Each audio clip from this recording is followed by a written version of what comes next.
Hello everyone, so just a bit of an update where I am with the Nightwolf. So the reason I'm doing this, I'm not doing this on the land, I've got both printers firing away in there and it's as noisy as hell. So I thought I'd better not do it on there, someone complained last time, so I don't want to be offending anyone.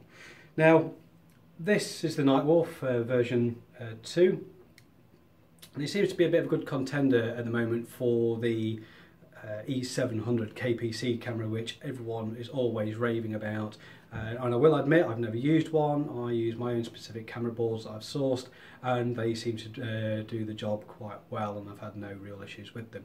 However, there's always people that follow trends, and this is one that might take off. Now with this camera, the difference is with the E700 KPC camera, what you have is a board or a casing, if you want to call it, and that casing is 30mm by 30mm.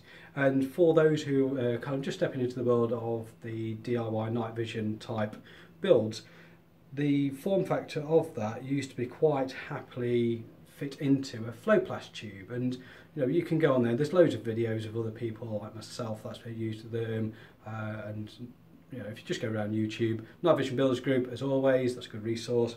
However, the problem is this has got a different case size, and essentially what you've got is you've got 26mm across from there to there, and 28 from there to there. And the reason why it's slightly different is, if I don't know whether you can see it, you've got a little ridge there each side, and that is really for the mount that is used for when these go on for drones. So that's predominantly what they're used for.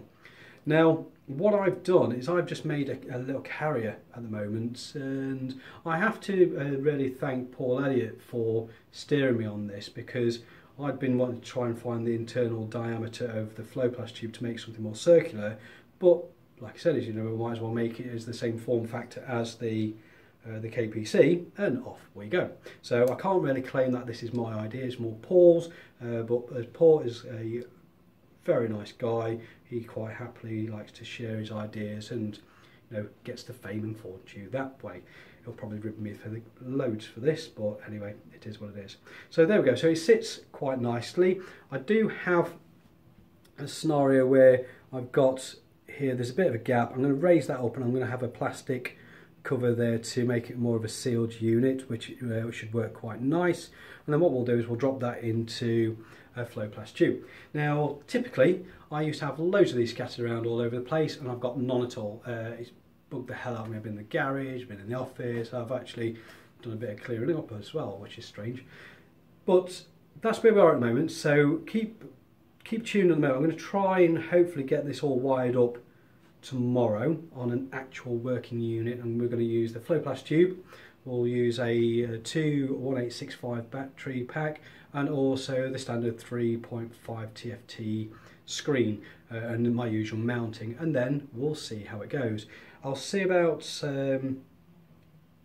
plopping on a DVR output of some ilk or description. I've got another DVR, the E-Sheen, that I want to try. I'm having a bit of problems with wiring it up, but it is what it is, and I'll figure that out. But there we go, I'll keep you posted. Hopefully that's not been boring for you, but we are making progress with that and a multitude of other stuff.